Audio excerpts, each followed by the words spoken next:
E aí, pessoal, mais uma segunda aqui então na nossa live. Segunda passada a gente conversou com o Dr. Stack. Provavelmente eu e o Dr. Stack vamos entrar mais vezes aqui ao vivo para conversar com vocês. E hoje a gente vai falar sobre tireoide, né? Eu convidei a doutora Tiziana, daqui a pouquinho ela está entrando. A gente vai falar um pouquinho de todos os problemas que a tireoide pode causar, né?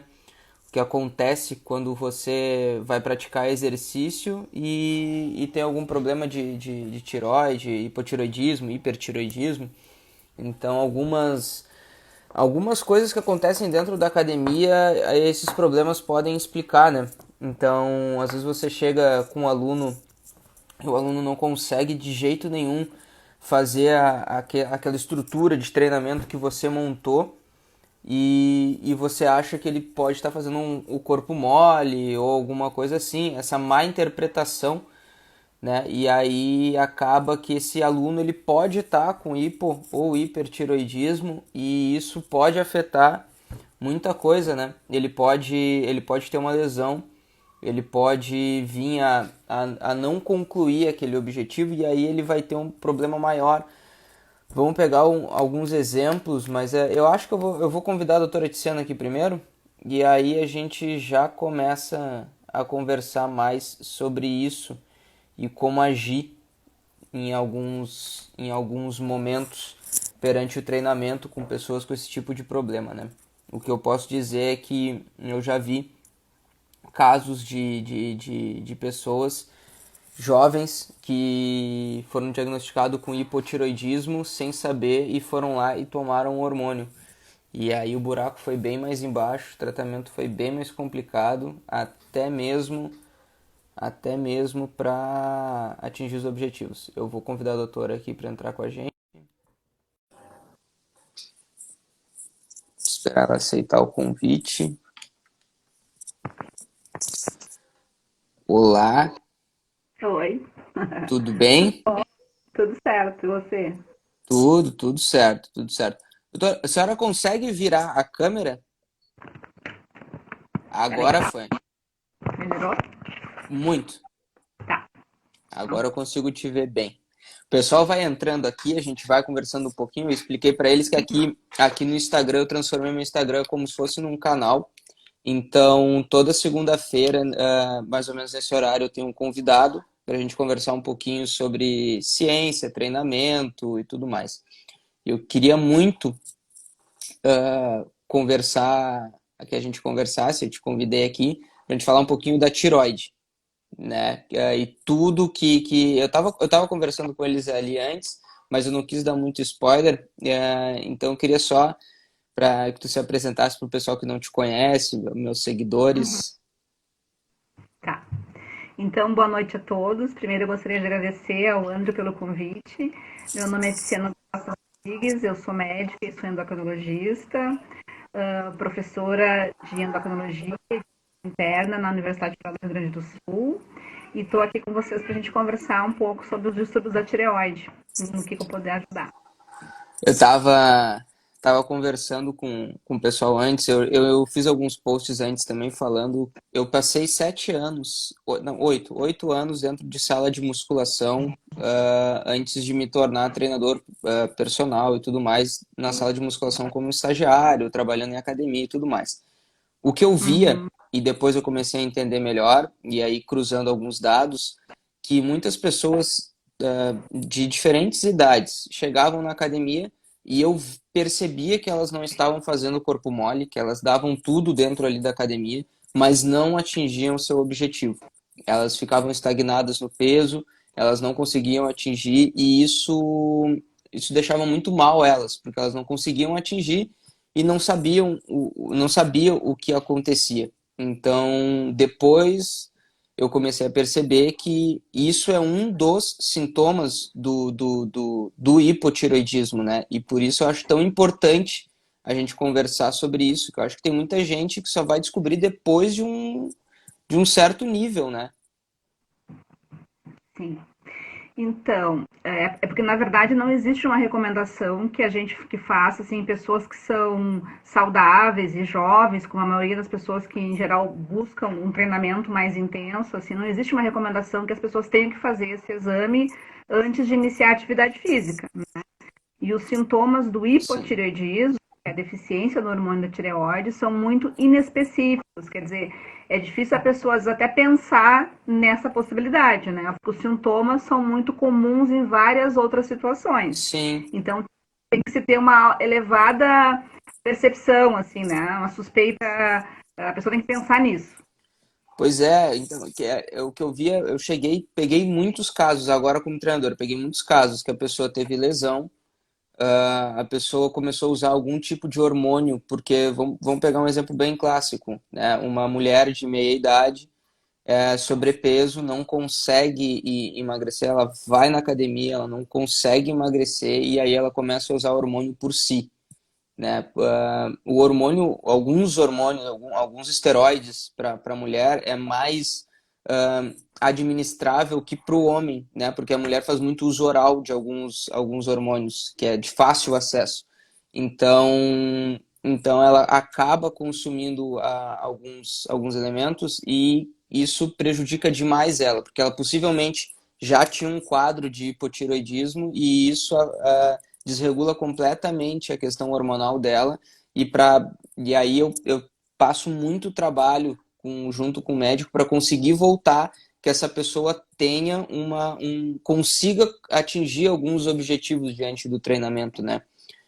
Já peguei alguns casos também de lesão que a pessoa não consegue atingir, ela está correndo, ela não emagrece cada vez mais e aí ela acaba tendo uma lesão por estresse de tanto volume que ela teve no treinamento e não teve melhora nenhuma. Ela teve melhora de VO2, mas ela não teve melhora no peso. Ela consegue correr mais, mas ela não consegue perder peso. Sim. Pode falar, por favor. Por favor. Não, eu ia comentar sobre os sintomas, na verdade, né? Como assim, como os sintomas são muito inespecíficos para as pessoas saberem o que elas podem sentir assim e pensar em da tireoide. Então, um cansaço geral. Na verdade, as pessoas com hipotireoidismo, elas não ficam obesas por conta do hipotireoidismo.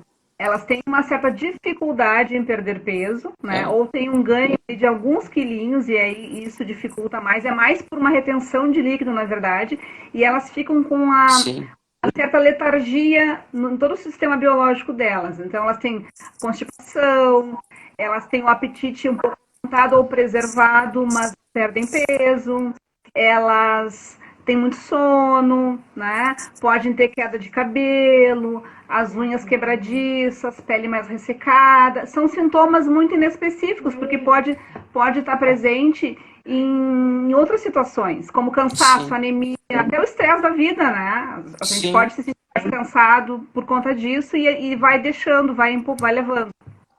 E uma pergunta, qual é a média de idade que chega de paciente para ti? É mais homem, mais mulher? Que idade? Hipotireoidismo pode atingir qualquer pessoa de qualquer sexo e qualquer faixa etária, né? A gente tem até hipotireoidismo congênito, então uns bebês que nascem com distúrbios da tireoide. Mas de um modo geral, assim, é mais comum mulheres na meia idade, né? Na Sim. fase até de pós-menopausa existe uma tendência a ter algumas elevações do hormônio da tireoide. Mas assim, a idade não é fator de risco, né? Aham. A gente tem crianças, a gente tem adolescentes, tem adultos jovens, idosos também, é bastante frequente. Então, em qualquer faixa etária pode acontecer. E a questão da alimentação, tem alguma situação que com alimentação e exercício eu consigo controlar sem medicar? Ou se a pessoa for diagnosticada, ela já tem que medicar? Não, então, assim, há muito tempo atrás, né, nas regiões com carência de iodo, quando o sal de cozinha não era iodado, a gente tinha, então, assim, determinadas regiões que tinha baixa ingestão de sal, e aí, portanto, tinha mais bócio endêmico. Hoje, isso já não acontece mais. Então, assim, é muito raro de acontecer. Então, não é nada que a pessoa comeu ou deixou de comer que desencadeou a doença da tireoide, certo? Uhum. E nenhum tipo de atividade física também. Então, assim, nada que a pessoa fez ou deixou de fazer que desenvolveu o problema. sim. E para melhorar, eu consigo melhorar o quadro dela com Não, algum não? infelizmente não. A atividade física ela é recomendada sempre, ela é boa para qualquer pessoa. Distúrbio da tireoide em si não é uma contraindicação para atividade física, né? Desde que a pessoa esteja compensada em Sim. tratamento. Não é contraindicação, é até o contrário, a gente deve estimular que se faça, porque vai melhorar a qualidade de vida em geral. E o exercício aeróbico, bom, depois que ela tomar a medicação, ela segue a vida normal, né? É normal, é a vida que Toda a segue. Então, assim, aí segue a estratégia de treinamento, alimentação para os objetivos e tudo mais.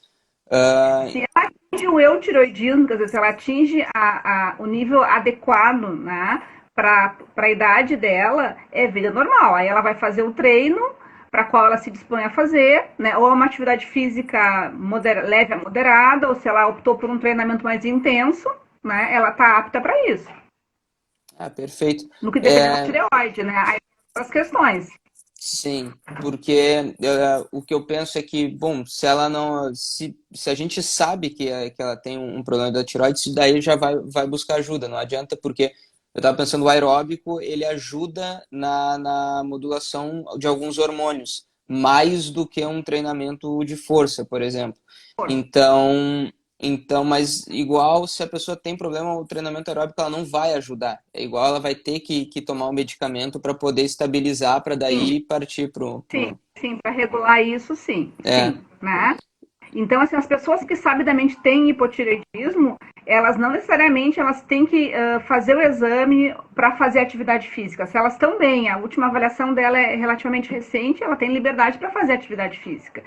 Se com o passar do treinamento, se vocês observam, a própria pessoa e o treinador, né, uhum, observam que ela não está ganhando, não está tendo o rendimento esperado para aquela quantidade de treino, bom, a gente tem que pensar o que está acontecendo, né? sim, Será que a alimentação dela está adequada? Ela faz o treinamento está adequado para a idade dela, né? O tempo de treino também, os intervalos para descanso e repouso estão adequados. Se tudo isso está adequado, ela está dormindo bem, ela está com algum outro problema, bom, aí eu tenho que verificar, né? É possível que eu tenha então uma dose que não está adequada para o peso dela também, ou até o horário de tomada é importante com o hormônio da tireoide, né? Às vezes as sim, pessoas então, até quem está fazendo, buscando atividade física, usa suplementos, né, para melhorar a performance, e eventualmente esses suplementos podem interferir com a medicação da tireoide. Então, ah, e aí altera o exame, altera o metabolismo dela, entende? O próprio uso do suplemento. Então, o ideal é sempre usar longe da medicação da tireoide, sempre longe. A gente pede que a medicação da tireoide, a levotiroxina, seja tomada em jejum, né? A primeira medicação do dia em jejum, e depois, então, a pessoa faça uma organização do restante dos suplementos dela, da medicação, para se tomar longe, né? Porque sim, isso pode ser causa de alteração. Uma pessoa que iniciou bem e de repente começou a fazer suplementação e de repente começou a se sentir estranha, mais cansada, né? Apesar do aumento do treino, sim, pode acontecer, é interessante, bom de lembrar. interessante. E no caso do hipertiroidismo, né, aí a falta do TSH no sangue, Então, né? na verdade, assim, o hipertireoidismo, quando ele é primário, né, um hipertireoidismo primário da tireoide, eu tenho então liberação, excesso de hormônio tireoidiano circulante, né, no Hum, sangue, na periferia. Com isso, esses hormônios então vão lá na minha hipófise, né, hipófise. e avisam então lá que eu estou cheia, repleta de hormônio da tireoide. Isso faz um feedback negativo e o TSH baixa, né? Hum, Então, no laboratório, quando ele é primário da tireoide, eu vou observar um TSH baixo e os hormônios periféricos, T4 total e LIV T3, elevados. Esse caso de hipertireoidismo ele é um pouco mais grave, digamos assim, porque a hum, pessoa tem um mal-estar, né? Ela tem sim, um quadro assim, que, em geral, deixa ela muito mais cansada. Então, a pessoa se sente cansada, ela tem uma taquicardia, uma aceleração dos batimentos cardíacos, mesmo em repouso. Né? Tô eu quietinha hum, aqui e o coração tá a milhão, assim, né? 100 de frequência cardíaca no repouso. Então, essa pessoa, se vai fazer um treinamento aeróbico, ou mesmo de força, né, e ela tá descompensada, ela vai se sentir muito mal. sim. vai Sim, cansar sim, vai muito. cansar Ela não muito vai, rápido. ela tá com um metabolismo que está muito acelerado, ela está muito catabólica, ela está perdendo massa muscular, Ela ela vai não vai perder massa conseguir muscular. ganhar apesar de um treino, apesar de suplementação. Então isso é bem importante. Essa E pessoa se precisa eu, de e, se acompanhamento. e se eu tiver com esse caso e mais um cortisol elevado, por exemplo, no caso do homem, um cortisol mais elevado do que a testosterona, isso então vai ajudar demais para um ganho de gordura, então. Na verdade, é que assim, ó, no hipertireoidismo, essa pessoa ela tem um aumento da sua taxa metabólica basal, né? Ela tem uma tendência para perder massa gorda e massa magra. Ela tem uma tendência As para duas. emagrecer. Ela perde Sim, as duas, sim, as duas massa coisas. gorda e massa muscular também, massa magra. Então, no hipertireoidismo, eu não vou conseguir ter a performance esperada no treino, né? Mesmo fazendo um treino bem adequado, direitinho, assim, com Sim, acompanhamento, dando suplementação, a pessoa não vai conseguir ter o resultado esperado, né? Enquanto no sim. hipotireoidismo, a pessoa pode ter um cansaço, não consegue emagrecer como adequadamente, não tem um ganho. No hipertireoidismo, ela pode ter até algum quadro de um colapso durante o treino, entende? Porque a frequência cardíaca aumenta demais, Aumenta né? demais. A bomba cardíaca sofre demais, aumenta para manter o volume circulante, né? Eu tenho que aumentar muito a minha frequência cardíaca. E é Então pode importante. não importar. É importante isso porque quem tem esse quadro e consome daqui um pouco um pré-treino, que é uma bomba para dentro do organismo que vai estimular, é uma bomba relógio dentro do. Pode acontecer diversas coisas dentro do treino, porque ele vai aumentar muito o batimento cardíaco em repouso, né? Ainda mais em exercício depois. Então, Então, é porque, né, aquela formulazinha que a gente conhece assim, da fisiologia. O débito cardíaco é volume sistólico, o volume de sangue circulante e a frequência cardíaca. Para eu conseguir, se eu estou treinando, né, de alta intensidade, a minha frequência cardíaca aumenta, só que eu já tenho um coração que talvez já esteja no meu já máximo, esteja. Sim, né? E aí a pessoa pode entrar em colapso. Então, assim, nesses casos, é bem mais importante ter um acompanhamento mais frequente. Se essa pessoa com hipertireoidismo está bem tratada, bem compensada, com medicação, né? Ou pós-iodo, enfim, ela é vida normal também para atividade física. sim, sim. Mas enquanto se está tentando ajustar a medicação, é uma pessoa que precisa mais de um acompanhamento. Mas o acompanhamento tem que ficar mais. Sim, Ah, bom, bom, bom. Isso é interessante. Eu não conhecia alguns quadros do hipertiroidismo. sim. Eu não sei se é mais comum hiper ou hipo. Hipo é bem É mais hipo, comum. né? Sim, É, porque eu vejo mais as pessoas reclamando realmente do hipotiroidismo. sim, é comum. Ah, bom, Por sorte. interessante. Por sorte, porque eu particularmente eu não tinha esse cuidado com o hipertiroidismo quando tinha algum aluno na época, agora eu não tenho nenhum, mas na época, quando entrava uma pessoa, se for pensar isso em treinamento de força, a falha dela é muito rápida também. Ela vai executar um Sim, exercício e se eu for trabalhar até a seguida não vai falha, conseguir. ela não vai conseguir nem Mas levantar a vai ficar carga que eu muito penso que cansada. Essa paciente sim, vai ficar muito cansado de início assim na atividade. Ah, e tem alguma curiosidade, alguma coisa sobre tireoide, no que aconteça, a gente não percebe? Bom, na verdade, assim, né? Se a pessoa, se o personal, né, o profissional que acompanha essa pessoa, né, identificou que ela não está com o rendimento esperado para o treino que ela vinha fazendo, se ela faz direitinho, com a frequência, a intensidade certinha, e o treino não está adequado, e todos os outros fatores assim, mais simples são observados e está tudo certo, né? E essa pessoa tem algum outro sintoma associado, no momento de se fazer uma avaliação médica para isso, aí a função da tireoide acaba sendo incluída, né? É nesse sentido só, mas eu quero deixar claro que assim, as pessoas não precisam fazer o exame da tireoide antes de iniciar uma atividade Sim, física, sim, certo? Isso não é necessário, especialmente se forem jovens, sim, assintomáticos, né? Pessoas mais idosas e destreinadas, elas vão provavelmente fazer uma avaliação geral, assim, né? Cardiorrespiratória geral sim. para iniciar o treino. E daí o profissional que vai avaliar vai talvez inclua nos exames a função tiroidiana. E atualmente eu estou conversando muito com o Dr. Stack, a gente está avaliando algumas coisas com calorimetria indireta para medir a fase de repouso, o basal em repouso, né? Então, o hipertiroidismo ele pode ter um aumento de taxa A taxa basal em metabólica repouso. basal da pessoa, sim, é mais elevada, com certeza. Se a pessoa nunca O treinou volume e dela é tiver. maior.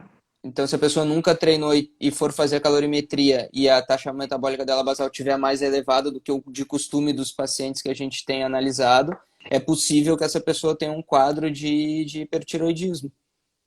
É possível, mas não quer dizer que seja absoluto, né? Porque assim, o Sim, hipertireoidismo tem vários outros sintomas associados. Então, assim, para o nosso público reconhecer.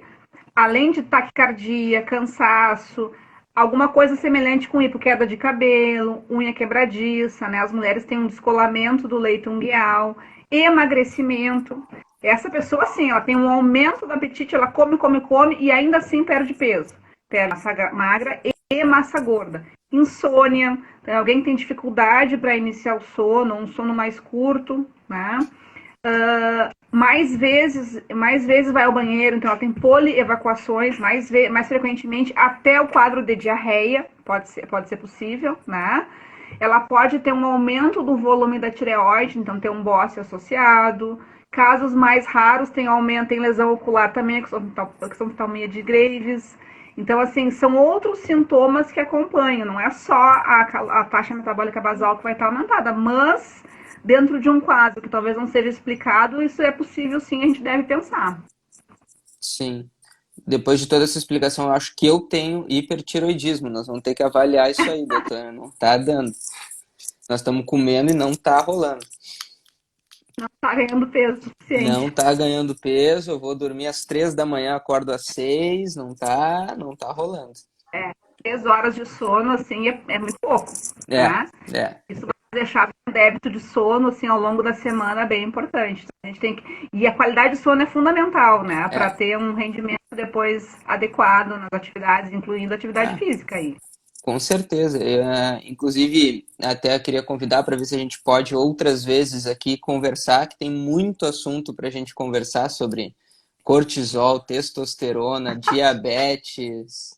Tem muita coisa, muita coisa. E o que eu acho importante, por isso que eu convidei e queria falar, é essa interação do profissional de educação física junto com o médico, com o nutricionista, com o psicólogo. É importante para a gente entender o aluno que está do outro lado, porque ele não é uma máquina, né? A gente tem que entender com o que a gente está lidando. Eu vi muita coisa acontecer no meio, interação farmacológica, e o personal da outra pessoa vai lá e bota fazer um exercício quando a pessoa não ainda adquiriu o remédio para pressão. Então o cara está com a pressão alta e está correndo, e mais Sim. ainda a interação farmacológica. Então é muita coisa que uma simples conversa, um simples entendimento com um profissional Isso. da outra área é simples. Então, André, tu falaste uma coisa importante. Eu sou professora de semiologia, né? Que é quando a gente está, então, ensinando ao estudante a técnica de conversa com o paciente, de exame físico. Mas tu falaste uma coisa super importante. O profissional da educação física também deve conversar com os seus pacientes, né? Os seus clientes, enfim. E saber, pelo menos uma história breve, né? A idade que a pessoa tem, se fazia atividade física ou não, medicamentos em uso, né? Claro, Isso é super importante, doenças que a pessoa eventualmente tenha, para saber o treino que vai ser feito, né? E uma coisa gradual também. Porque é, muitas vezes a pessoa que vai iniciar a atividade física, ela quer assim, ter o resultado em pouco tempo, muito rápido. E, sim, e às vezes a pessoa que está atendendo o profissional fica até meio angustiado, porque ela quer dar esse resultado para a pessoa. Então também tem que alinhar as expectativas, tem. né? Do início do treino com o resultado. E que isso tem um Eu, certo. Uma escadinha, né? eu sempre bato aqui numa tecla do volume do treino, né? Que eu sempre digo, o volume do treino tem que ser alto, mas todo mundo tem um início. Então vai ser alto para aquela pessoa, mas vai ser baixo para outra pessoa. Ela tem que respeitar a individualidade. Existem regras. 3 meses, a pessoa que nunca treinou vai começar a desenvolver os axônios, né? Para poder pegar, aliás, os bracinhos lá do axônio para começar a pegar mais fibras para que possa recrutar mais fibras. Então, tu tem 3 meses para recrutar mais fibras, para ter um vaso ali onde não tinha antes, para poder irrigar, levar nutriente para aquela fibra. Então, são 3 meses, que é preferível tu adaptar aquele aluno para uma postura e uma consciência corporal, para que depois, quando tu vai aumentar o volume de treino daquele aluno, tu possa aí sim ter um treino mais pesado, e essa pessoa não vai ter lesão, não vai ter problema de postura, porque tu já ensinou para ela. Não iniciou tocando carga, tu iniciou ela colocando em posições específicas para que ela pegasse ali o jeito daquele treinamento, daquele exercício. Talvez, e acho que é importante também o profissional, né, conversar com a pessoa e saber como ela ficou nos outros dias, nos dias off do treino, né? Com certeza. Como é que foi os dias em que ela não treinou? Até porque, assim, nesse sentido de tu orientar a pessoa a procurar atendimento médico, auxílio médico, tem que se conversar com ela e ver como é que ela ficou nos demais dias. Isso é bastante importante. Com certeza, com certeza. Que nem eu digo, né?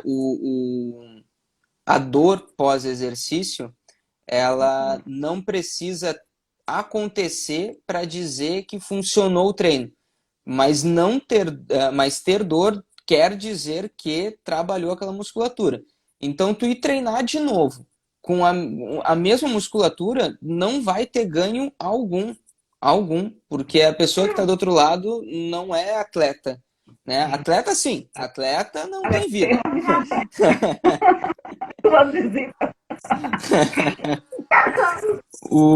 O atleta não tem vida. Vai lá, filho, vai lá. Como é que tá a quarentena para eles?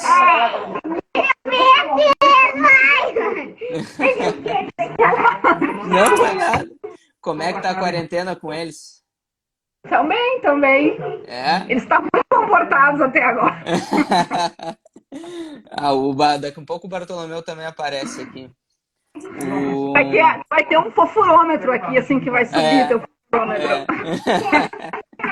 O que eu estava dizendo do atleta, sim, o atleta ele não tem muito querer. Ele vai ter que desempenhar o máximo sempre, mas a recuperação dele também é mais rápida que de outra pessoa. Sim. Então, a conversa com o aluno ela é muito importante. E mais do que isso, é divisão de treino. Divisão de treino. Tu não vai, por mais que a pessoa esteja no início, tu não vai colocar ela a treinar tudo todo dia. Vai separar, entendeu? Vai separar, vai dar para ela uma correção de postural, uma correção, um doutrinamento daquela execução, daquele exercício ali, para depois executar com perfeição. Não é simplesmente jogar tudo e deixar. Por exemplo, eu ouvi de algumas pessoas, tipo, tu não tem que te meter em outras áreas, tu só tem que falar como emagrece e como ganha massa. Não é bem assim, porque tem uma vida por trás disso, né? Tem mais pessoas que querem outros objetivos do que isso. Então, tu saber o remédio que o aluno toma, para te saber como é que tu vai tratar. Se aquilo é um sintoma que está acontecendo uma interação farmacológica, tu não está passando receita, tu simplesmente está entendendo o teu aluno. Então, está entendendo. Eu acho que é importante essa conversa, assim, né, do profissional de educação física com o seu aluno, enfim, e talvez o professor, nesse momento, acho que ele deve ser um orientador, né, ele tem que, ele vai entender a situação geral desse paciente, as doenças, enfim, medicamentos, e ele vai dar uma orientação de busca de atendimento com um profissional adequado. Talvez seja importante uma multidisciplinar, como tu falaste, né? Com certeza. Talvez tu pode conversar com ele, detectar que a alimentação não está adequada, vai sugerir uma nutricionista que tenha especialização em esporte, né? Dependendo do objetivo da pessoa e o grau de intensidade, né? Porque, assim, eu acho que não é todo mundo que precisa de uma suplementação se o treino dela é uma atividade física, né? Então, assim, tudo depende qual é o objetivo da pessoa, né? Se é massa muscular, se é um treino de mais intensidade, aí sim, ela precisa de todo um suporte ao redor e talvez o professor vai ser o manager, né? Ele vai dar as orientações. Exato. Né? Exato. Do modo adequado. Por exemplo, eu pego direto alunos que vêm de fisioterapeutas. Então, eles têm lesão, passam pelo fisioterapeuta e o fisioterapeuta me liga e diz, tô te mandando um aluno, ele teve lesão na L4, L5, tá com alguma questão, eu fiz ali, Agora tu vai lá e reforça. Ótimo. Eu tenho que entender a lesão, eu tenho que entender o processo que aconteceu e entender como eu Sim. vou reforçar para que isso não aconteça de novo. Então, assim, eu Não seja não. agravado pela atividade física, né? Exato. Então, assim, ó, eu tenho que entender o que está acontecendo ali para eu poder fazer. Aí, por exemplo, a pessoa tem uma lesão na L4, L5, eu boto ela fazer uma remada curvada, porque é o melhor exercício para dorsal. Eu vou lesionar ela no primeiro dia. Sim. Então, eu tenho que entender o que Vai dar acontece ruim. ali. Eu tenho que entender o que acontece ali para eu poder desenvolver um trabalho com esse aluno. A mesma coisa quando chega um paciente da nutricionista, né? A nutricionista me liga e diz, ó, estou te mandando um aluno com a dieta hipocalórica de 1.400 calorias. O objetivo dela é emagrecimento. Bom, eu, como profissional, eu tenho que saber calcular as calorias que eu estou dando de treinamento para aquela pessoa e saber se vai causar uma dieta hipocalórica ou não. Se eu passar um treino para ela de 1.400 calorias, ela não vai ser uma dieta hipocalórica, ela vai estar batendo as mesmas calorias que ela tá treinando. Então, eu tenho que saber calcular Precisa também. um treino que gaste X calorias em relação Mas, à gesta dela. sim, eu tenho que calcular o volume de treino para que o treino, Sim. junto com a taxa A metabólica e dieta, tudo associada à mais, dieta, passe as calorias para que ela possa, e aí então, sofrer uma dieta perder peso. hipocalórica. Uma dieta com 1.400 calorias, a princípio, já é uma dieta hipocalórica, né? Ela É, vai perder, dependendo da quanto ela vinha ingerindo, ela vai perder peso. Mas ela vai chegar em um dado momento que vai acontecer um equilíbrio. E daí o treino passa a ser importante porque vai ser uma queima, é. né, adicional e favorece a perda de peso. Até eu escrevi um e-book, agora escrevi um livro, a gente publicou ele na sexta-feira. E eu e o Stack, a gente fala isso. Quando você vai perder peso, o ideal para não perder tanta massa magra é tentar ficar no metabolismo basal, na taxa basal, a dieta, e o exercício fazer com que o teu gasto calórico Ter um ultrapasse incremento maior. aquele ali, porque daí tu evita de perder a massa magra e continua perdendo peso. E lembrar que não é o objetivo do nosso encontro de hoje, mas assim, as dietas muito, muito restritivas, elas são difíceis de ter adesão da pessoa a longo Muito, prazo, né? muito, muito. Então é uma causa grande de abandono, assim, de planos nutricionais, assim, quando a gente faz alguma coisa muito, muito, muito restritiva, beirando quase a cetogênica, né? É muito difícil da pessoa seguir isso em longo prazo. E Muito. o segmento a longo prazo é o que está mais associado com manutenção da perda de peso. É. Bom, doutor, eu quero agradecer. Eu acho que foi muito bom sobre a tiroide. Muita coisa eu não sabia sobre o hipertiroidismo. Queria agradecer a disponibilidade e esperar que possa acontecer outros encontros com outros assuntos. Então eu vou agradecer o teu convite, né? Obrigada, Andrew. É bom ver assim, né, um jovem professor de educação física super interessado. Eu te conheço assim, sei que tu estuda bastante, isso é bem importante, assim, de dar informações verdadeiras e do público saber a fonte, de onde que tá vindo essas informações. Porque a internet é como o papel, aceita tudo, né? Então a gente Aceita tudo. sempre vê a fonte de onde é que está vindo isso e se a informação ela é adequada ou não. Então, assim, eu te agradeço o convite, né? Se vier outros convites, vamos estudar e conversar, tá bom? Um beijo Vamos para sim. você, uma boa noite a todos. Boa noite. Até mais, doutor. Tchau. Tchau, até. Pessoal, obrigado então a todo mundo que participou. A gente vai ficando por aqui, certo? Nosso próximo encontro é segunda-feira que vem. E segunda-feira que vem a gente vai conversar com o Diego Dresch. Ele é um fisioterapeuta, trabalha no clínicas, já passou por alguns clubes aí de futebol. E a gente vai conversar sobre algumas lesões e problemas de joelho, certo? Então até mais, até segunda-feira que vem. Fica ligado no meu Instagram que eu vou lançar o site com mais algumas novidades essa semana, beleza? Até lá!